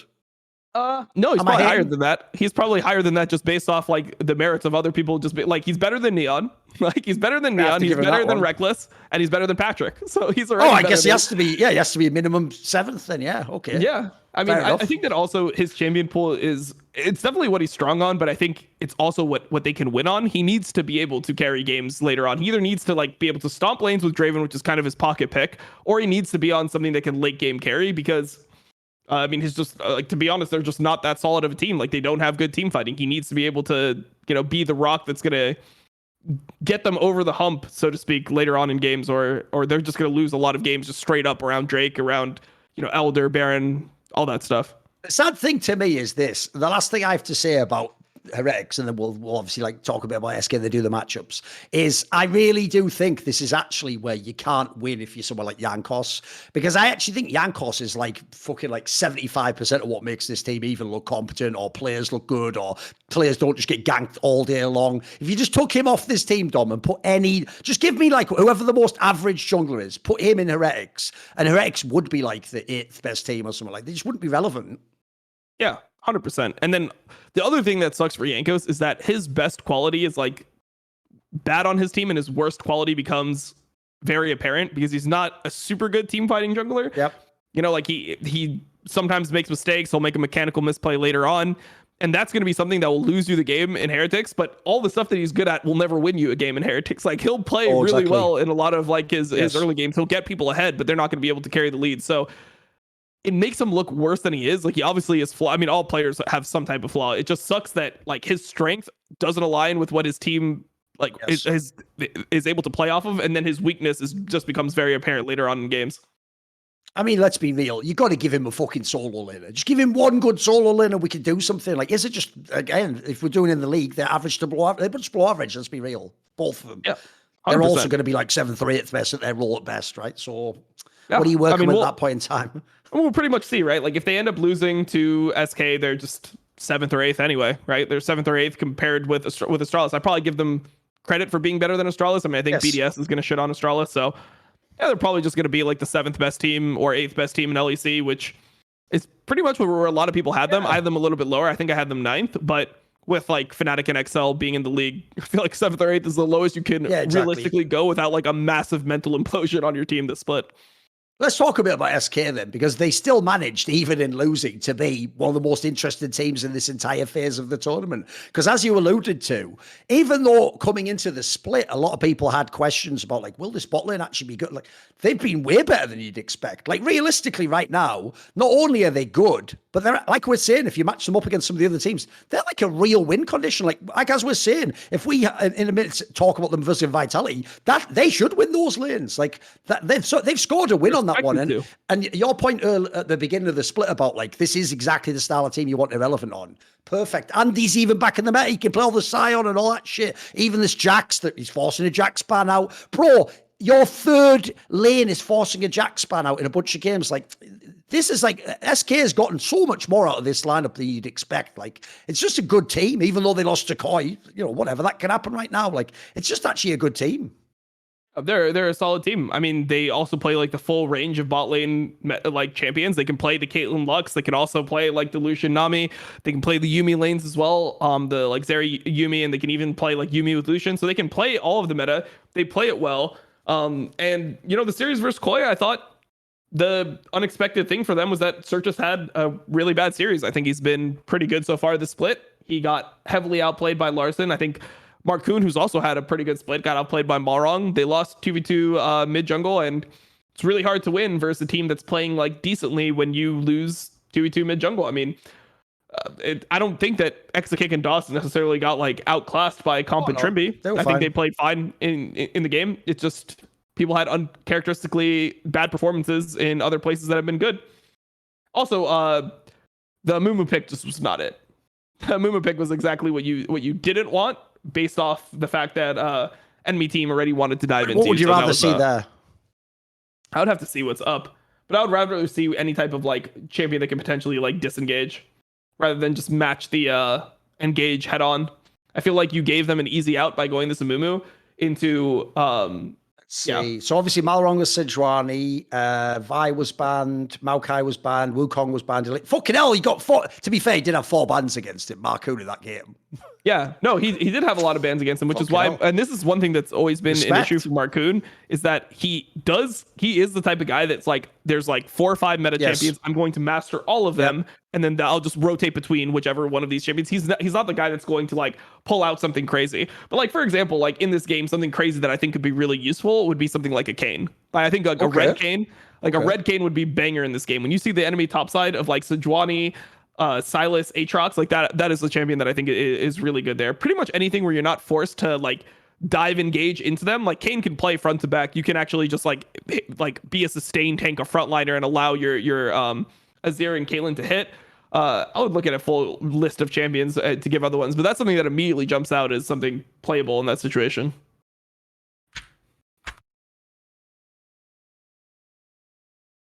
Fair enough. What about if he played Kindred? I think that would be really good there. I do like the Kindred there. You could have took it, right? Yeah, you have a front line. You have like Caitlyn is there. I mean, you lack a little you lack a little bit of what Yamato likes to call buttons. Like it's kind of hard for you to sometimes like force your fight on them. So you have to be very good, like mechanically and macro wise. But yeah, I think that would be a banger there. I think Kindred would actually be super solid. Pretty much anything where you don't need to dive into them would be better than like a Moo and trying to force them. Here's one that I said before. I think that's a good Udyr game where they have like limited range. I think that's one of the good Udyr games. You also have like a Sion and a Caitlyn, so you have enough AD to pass it off. I mean, maybe even the Xinjiang probably wouldn't be the best. There's not enough range, but yeah, I mean, there's a few picks you could bounce off there. I mean, I feel like somebody like Yike would take more advantage of seeing that stylistic team comp edge, or like a potential stylistic team comp edge by playing something that is less dive focused. Because the moment you're matching fire with fire, and that's like not what you want there. By the way, I normally do this on some of the insights because obviously Monty's got like the whole history of fucking broadcast stuff. I actually want to get your take on this. Dude, I saw like a lot of people for some reason seemed like they were like, didn't like Troublelink doing the interviews, or they were flaming her or something. I thought she did pretty good at those interview questions, because the key thing is, because she's an analyst, she was asking real questions about like the draft, etc. Like, what were they doing? And I have to say, the coaches were pretty forthcoming in those interviews, mate. Like, they were answering fairly honestly. Like, normally people like Dylan Falco, remember, you are just asking like right before the game goes live, like the other coach, if that's game 2, could listen to that interview between game 2 and game 3 technically, or watches the stream backstage. They were actually giving pretty legit info. I thought those segments were good. I didn't actually catch those live segments because I do it right after the draft and right before the game, like when it was just like the in-game interviews. Yes, I think a lot of the comments that I was getting in chat is that a lot of people just don't like the in-game interviews. Like they just want to like see the game, like get into it. They just didn't want to hear about like the game. But I didn't actually listen to them myself because I watched with it muted. I guess, yeah, that makes sense if you're doing it live. Fair enough then, don't worry. I thought it was pretty good. I thought she did a good job. Right, what about this then? Let's just do the matchups. So obviously, we were just talking about Group A, so we'll do Group A first. Now we have this Heretics versus SK game. I know on paper SK should win, but I feel like this is still going to be like a back and forth game, mate. I think it could be back and forth. I think that SK should definitely go with the angle of like banning the Cassante here because of Irrelevant's champion pool. Like I think that's just a champion. I think if you start going deep into the champion pool and you're playing like Sion, Gnar, these types of champions, I think that Irrelevant will have an edge, and it's just one of those things where you play through your bot lane. I actually think SK will do better against Heretics than they did, or than Vitality did against Heretics, because of the fact that they stylistically are able to match up well. I think Marcoon versus Yankos, like they're both pretty similar players. And then I think that SK kind of just has an advantage everywhere else. Like I don't see another player that is better this split. So I mean, I'm expecting SK to kind of shit on them, to be honest. We'll see. I think if Yankos does a good job, we can at least make it interesting for the solos. Like the problem is that when I look it up, it is mental that Evie has only played 3 non-fucking like.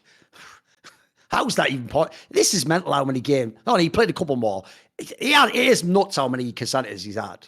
It's so nuts. He's had at least 7 that I can think of. There's at least 7. Could be more. Yeah, you're right. 8. No, there should be more. Yes, I think there's another one. Yes, that's so nuts. That's so nuts, isn't it? Because you just feel like it reminds me of the old Misfits team. It's like, bro, I don't normally go big about draft, but like, can I take a turn on draft? Like, I think I've got him on this. You know what I mean? Like, I think we've got B1. It's 8 Cassante games, 2 Jax games, and 2 Renekton games. If it's me, like, look, this is the advantage that you have with Irrelevant. I know that Irrelevant can play the Jax into Cassante matchup, and they might be kind of like tempted to leave that open. But I think that Irrelevant is so much better on everything else that you just ban the Cassante. They're probably going to ban the Jax because everyone's banning Jax against Irrelevant. If not, you're going to maybe have to play Jax in, which I think actually would be an interesting angle for Heretics. I know everyone bans Jax into Irrelevant, but the one time you played it, didn't play it well. I don't think it's a good stylistic pick for Heretics, given the fact they like to weak side top. Yeah, but if you're SK and you take out Cassante and then they're taking out Jax and you get into these like Gnar Renekton matchups, Sion matchups, whatever, Irrelevant is so much better at playing around the team, understanding side lanes, not dying later on, playing well in team fights, knowing how his team needs to operate into the enemy team. All those qualities are so much better than Irrelevant. On Irrelevant, that I think you're just going to win like every single team fight that you get into. He just also goes way too ham, doesn't he? People he say thinks he's like the Shy or something, dude. He just goes in all the time every time he sees an angle. I think that he just doesn't understand like how team fights work. Like I don't think he has a good idea of like what's happening on the map. I think he's got like the blinders on, so to speak. So people will say, I've talked to people that like have, you know, either scrimmed Heretics or like have information from Heretics, and they'll always say that like, oh, there's just a communication issue. But I don't think that communication is that big of a part of the situations that are happening here. Like I don't think that he just doesn't understand what his team is saying. It looks like he simply doesn't know what's happening on the map himself. So I think it's a cop out to just say, oh well, like obviously he's Japanese, he has some communication issue. We've seen other top laners that have came from different countries that have limited English. Fire. I can't imagine that just have way better awareness. So to me, that sounds like cope. Yes. Right. If we do, right, I'm going to assume SK wins and then they play Vitality. But as I say, it's an interesting series. The problem is, it's a bit like the Koi one when we were doing that one. Like, I still have to believe somehow Vitality will win and they will get the strengths that they have and they will push and they will fucking win. They've got the better players. They've got the more experienced players. They've got the better jungler even, which is rare that you can have that against Marcoon. Like, they just have too many edges. Like, put it this way, if they really do manage to lose this and not go to the playoffs, I was only semi-joking about I would call up fucking upset instantly if you don't get to the playoffs now. Because why run that back? You know what I mean? Yeah.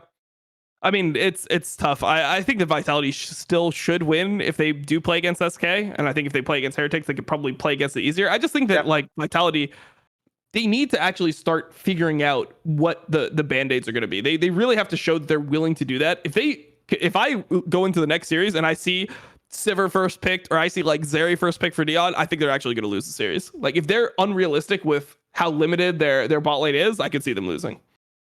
Especially if they just don't listen to what we're saying and don't actually just do. Like if they keep playing super high for like that, they could absolutely throw the whole series. I mean, it's wild, but you have to just think it through. Like you can't.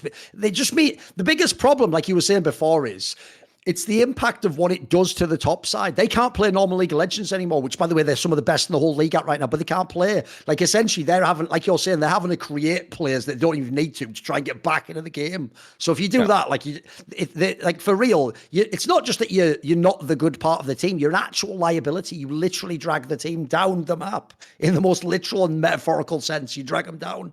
It's shit. Yeah, it's tough. And I mean, to just like go into it, I mean, it's not like they're an okay bot lane and they're just like the worst out of the bot lanes. They are so bad in comparison to the other bot lanes that are in this stage of the LEC. Like they're eighth by far. It's not like they're not even Astralis is better, mate. Yeah. Oh, Astralis' bot lane is way better. I think BDS's bot lane is significantly better. SK's bot lane is better. Koi's bot lane is better. Heretics proved their bot lane was better. Like everyone is a better bot lane right now than Neon and Kaiser at the stage. So that's why I'm so for like the idea of band-aiding. If you can like compete, if it's like, oh, you had a bad week, but your players are still good, I wouldn't necessarily go to this extreme. But with how hard they got shit on and how they've looked so far, it's not like they were looking good before this. They were looking pretty questionable, but you know, you're like, oh, maybe it's a nerves thing, or maybe there's some, you know, underlying issue that we're not really aware of. Can't really know for sure. Now, when you're seeing how they play, oh yeah, we're not on the same level as these teams. Jhin, Ziggs, Ezreal. That's it. That's all I want to see. Jhin and Ziggs better than Ezreal too, for me as well. So if other teams come into it and they're banning out Jhin and Ziggs, ooh, it is really, really tough for Vitality, because I don't think they can play any of the meta. Even with how they're looking, I don't even know if you gave them like Varus Ashe if they'd be able to win a lane right now. And then if we do the other one, right, the problem I feel for the Astralis BDS one is it like BDS just has them covered in the right spots. Like it's not even like you're going to attack their jungle mid. That's the worst part, far and away of fucking Astralis. Like this is just a BDS win, right? Do you have any angle for Astralis? No, I don't really have an angle. I think that BDS just stomps them, to be honest. But the next one's obviously the fun one, right? BDS Mad could be interesting. I think there's real potential that Mad fucking can throw this. They can throw this series, mate. Yeah, I mean, I definitely think so too. I'm 100% with you. I'll be looking at those odds on BDS when I'm watching the series. I'll be seeing, you know, if they get a good line, because I think BDS can definitely win. The Mad Lions approach here that I decided on when I was like really going through everything in my head is I think that they need to be super cynical with Adam's champion pool. They need to really just ban out his champions and force Adam to play a normal game. Like, if I see like a 1-2-3 Olaf Darius ban in that series, I think that would be probably the best way to attack BDS, because I think the reason why the BDS G2 series was so close is because of the Jax strategy the G2 had, where they're just giving Adam his full range of champions. I just think that the way that Mad can win this series, like, can kind of like lock themselves in, is if they really try to focus Adam in draft, because he does have champion pool issues still. By the way, he can have the Garen all day long. Run that back if you want. Just play a fucking safe top lane. It's going to do, like, that's not going to carry a fucking team fight. It's just not. Yeah. I mean, it's going to be good in lane. Like, he'll get a 1v1 kill, something, and he obviously knows all the intricacies that the other guy doesn't. But, like, you saw when he gets to a team fight, like, do you know how useless it is having a Garen who's, like, stuck behind a wall, slowly walking around? Like, the other motherfuckers have, like, Kazante and stuff who come straight in. Like, or Jax jumps in. Like, you know what I mean? Like, It just becomes so worthless eventually. Like, I think that's even a pick, dude, where as much as people are bigging up, like, the coaches, oh, look how Adam's back, they're sort of fucking, that one's a step too far. I don't mind the other ones. The Olaf looks great. As you say, he probably should play Darius more if it's available. But I think that Garen was a bridge too far, mate. Like, that seemed like self-indulgent. So I've been seeing some Garen in NA Academy. People have been seeing this. So this pick got started getting picked a lot from this player named Moose Hater. I don't think that the champion is that bad throughout the game. Okay. I think you can actually play it in team fights. You just play a different role. You kind of just like frontline for your team. I think this game looked to me like he was trying to like flank or something, dude. Yeah, I mean, it's weird, right? Like, you don't play the game normally when you have a Garen. You kind of just like use the fact that you're faster around the map. You have like Ghost Flash, whatever, to win the side lane and then move to a fight first, get their TP. Like, you don't really engage pure 5v5, but that pick has a lot more counters. You have to counter pick as the Garen, whereas other champions you can just blind it, right? Like, you can, if you're Adam, I think you could pretty much like ban Gnar or ban Jace and just blind the Olaf. And I don't think there's another pick that he actually has to care about that much in that situation. I think Garen's different. There's definitely things that make Garen's lane tough. I mean, one of the things you can do versus Garen that you can't really do versus Olaf and Darius is that you can actually pick tanks into it. You can pick tanks into it, just play to like neutralize the lane. You can play your Scion, whatever, and then force the Garen to come into team fights. But still, I think that you probably ban Olaf 1-2-3. If you're Mad Lions in the series, you ban Olaf 1-2-3 every single game, and then 4-5 you ban the Darius before you like pick your top laner. And I can promise you, in this series, there are going to be loads of fucking solo kills and solo kill attempts between these two top laners. Like, these are two motherfuckers, Dom, that never saw a 1v1 they didn't like. It's ridiculous. Yeah. I don't know. It should be a fun series, to be honest. Yeah, I definitely think BDS could win. I feel like Mad has an easier way to attack. They should BDS. win. They are better. Let's be real. But I think they just look so fucking flawed at times in the game. I agree with that. And if we look at who we've got here, right? Assuming Vitality gets their shit together and Mad Lions just plays well, the actual playoffs are going to be a banger. The actual playoffs look really fucking sick. Yeah, definitely. I mean, Koi versus G2. That's a finals rerun. You know, they played 2 finals against each other last year. I mean, I think all the matches should be good. I mean, Mad versus Vitality is going to be a fucking bonkers game. Like, those two, that should be like an LPL match, mate. Yeah, I mean, when they matched up the first time, Vitality looked like they had edges in a lot of the places. But I would really like to see all the matchups be played, because I think that Vitality doesn't match up well into Koi, but I feel like they match up like decently into G2 and decently into Mad. Just based on like how their players play. You know, I think that Bo is one of the players that could actually like take down Yike, whereas like Malrong just makes the game weird. You know, like Malrong just plays in a way where it doesn't feel like Bo is able to use his advantage, which would be to like be more efficient and get stronger than him at points of the games and get an item lead, because his bot lane is just on fire. You know, like Malrong was way better in this group phase than he was in the BO1s, right? Definitely. I thought Malrong looked like he woke up a lot better. Yeah, he woke up, but then he also just like got to play, you know, his champions. Like I mean, he got to play as Sejuani, right? Like those are Malrong champions. I don't know if the criticism against Malrong has always been that he is very like limited because of his playstyle. You cannot put him on a carry. If you put him on a carry, he's just going to ruin the whole game. So I don't think you need to be able to play carries necessarily, but I think that Malrong is the type of player that you can also attack in draft or just attack stylistically, because you know he's going to just put himself behind a lot of the time. Yes. No, I'm with you as well. If we get to the playoffs with those teams, I think they're all just interested in like stylistic matchups. Like obviously, if they have to play at some point, Mad Lions versus Koi will be a very interesting, like contrasting stylistic approach. Like fucking top lane will be very interesting in that one. Like I think there's but the key thing for me is like that's, and I love it when this is the case in esports. The bracket almost decides who should win this. It's not. There's not just one team that's a god above everyone else. Because as you say, maybe the vitality angle, they're probably one of the few teams that can get it going against G2. Sure. I definitely agree with that.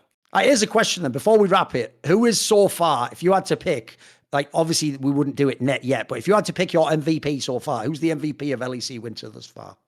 Because it's tough now, right? Some of those vitality mains aren't quite as big. So who are you feeling right now? Who's my MVP? It's so hard because like no one's no one's been dominant the Everyone's entire time. Everyone's had up and downs. Everyone has. Yes. Yeah, like somebody like Mickey X is somebody who was on my short list for MVP, Okay. but he's had some fucking rundown games. Like last week, he really runs it down. Yeah. It's super hard. Shall I tell you something wild? People might Sure. think like, "Oh, the fuck? It's just contrarian." I actually think this is the split where I might pick Niski as the MVP. Really? He's had some really good games, mate, and his laning's fucking pretty good too. He plays all the like a bunch champions. You know what I mean? He's pretty good this split. There's a bunch of like random players that come to mind. So I was thinking of like Photon. I was thinking of Exakick. Photon probably like, deserves it. Yeah. Like, has Photon played a bad game so far? I don't know. It doesn't feel like it, does it? I mean, his version of a bad game is like he gets solo killed once and is still like 10 Sure. times more useful than the enemy top Yes. laner. Like I don't think he's played bad at No, all. that's a good shout, mate. Maybe he actually should be the leading candidate. Yep. You could obviously still do Bo. There's no hate on him. I don't think he's done anything wrong. Yeah, I just think that like the Bo thing people just perceive as too narrative driven. And like it just because he picked Nidalee and the game went to hell bot, like he's also like kind of complicit in it because it's like, oh well you did play Nidalee because like you wanted to fight bot lane and then you didn't execute what you wanted to. I think it's hard for him. I don't know. I mean, I don't think that there's like a very clear MVP candidate. Like there's just like for really, example, the old name that would always instantly get into obviously Caps, right? Listen, when Caps has games where he's ahead, he has some carry games, but he has a lot of games that are very chill. And as you're saying, he has a lot of games where he's just playing to like side lanes or following the jungle around. Like he hasn't really been like the dominant player of the past. It looks in general, by the way, like Caps has just entered the phase of his career where he powers up as the split goes on. He's just become that player, hasn't he? Yeah, I mean, I'm always looking for the player that it feels like is like the catalyst to the action that's happening on the map. Yes. And when I look at G2, that's Mickey X. Like he's the one that's making plays that are allowing his team to win. Even like the good plays and the bad plays, they're all running through Mickey X. If Mickey X has like a bad game or it doesn't do anything, they generally lose, right? So that's why I've been like. What about Hans Sama? Would Hans Sama be a MVP candidate? He's had a lot of good games as well. He's carried a lot of games. I mean, I guess he could be an MVP candidate. I wouldn't have him on the like. I think that he's become slightly overrated in what's happening because like he's playing Draven in games where he's getting like free fucking kills from his teammates or from the enemy like messing up. And there's been like definitely like a lot of like weird mistakes that he's had as well individually. Like he's had bad games too. I think it's hard to win like AD carry, like MVP as an AD carry, if you're not a team that goes into like late game team fights and you just have these pop off moments. Generally, like it's very hard to win an MVP from an AD carry standpoint when your team's identity is like stomping early game because you're the person that has the least agency in being able to stomp this early game, right? Like you're just like, all right, Mickey, go get me like a few fucking kills, and then you just end the game by like running over them and having 20 kills by 26 minutes. It's very hard to win MVP in a game in games like this. It's tough. I'm trying to think. I don't feel like there's any like real MVP candidate so far to me. I think you'd have to just wait until I don't know, when do they do MVP now? Do they do it before playoffs? I have no idea. You'd think so, right? But I hadn't even thought of how that factors into the thing. Because yeah, in theory, it should be based after this group stage, right? If it's for regular split still. Maybe it's for the whole split now. Who the fuck knows? By the way, I wouldn't be against that, although the problem with that is obviously it punishes people on bad teams. By the way, I think that's also why there's no clear MVP, because there's only a couple of teams look really good, and then on those teams, you could just pick like two people. So, for example, yeah, you could have Niski, but you could also have Elyoya, who's also been very good in a lot of the games. He powers the whole squad, etc. But you look, there's not a Vethiel, there's not like the guy who's just smurfing on the bad team. There isn't anyone like that, really. Like, people will say, like, Marcoon. Marcoon, the rest of his team's been better than you anticipate if you think it's Marcoon. I think Exakic's been the best player on that team. Like, Exakic's been good like every game, man. He doesn't have a bad game. He doesn't have a bad game, and he's like winning lane versus almost everyone. You always feel like, well, I mean, come on, like, all right, now he's playing against Comp and Trimby and like a best of, like, he got a solo kill in this game. Like, I mean, obviously there was a flash burn, but he was able to win a lane where other things needed to happen in his lane to affect him so that he wasn't able to completely carry this game.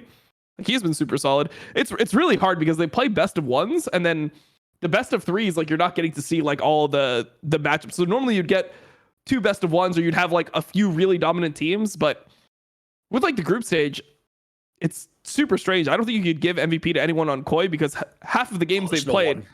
Yeah, I mean, well, more than half of the games they played like these best of ones that they looked bad in, right? And remember, so the bot lane, which is the strength. Yeah, that's the problem. What fucks Koi completely is that the part that's the best about their team in this group stage, the bot lane, was actually underperforming in the BO1s, so they don't get it. Neither of them, And even then, like, I can't just give it a comp because he just got protected and killed everyone on fucking Zeri. Like, spoiler, I have to watch the LPL before I do this. Like, I could say that any day of the week, mate. Like, that's not special. I'm sorry if you think that's amazing. Just tune in sometime. They're fucking, you don't know how cracked they are in those regions at bot lane, mate. Yeah. No, I mean, it's tough. Yeah, I mean, I'm pretty stumped. I actually have no idea who could be an MVP right now. It just shows how wide open this split is, though, mate. Yeah, there is no obvious, but even the classic names don't really fit the bill. That's why I think you're right. It's also there's a different. Currently, there's a divide. Who did awesome in the BO1s? Like, Mickey X probably could win it for that. Bo could win it for that. But you come to this groups now. It's other people taking over and showing their skills as well. It's also why, though, I'm very excited for this format to remain, though. Like, dude, I know we've only done it once. I'm looking forward to the next one of these. This looks fucking awesome. I think it's the perfect amount of time as well. You do 3 weeks for just the BO1s, cool, it's like super weeks. Then you do in the groups, like real BO3s. We know the group, that's like only a couple of weeks. Then you go into the proper player. I think it's awesome. This feels like we're getting like a really well-rounded look at everything, every style of League of Legends the team has to play and compete in. Looks awesome. I can't wait to run it back next time.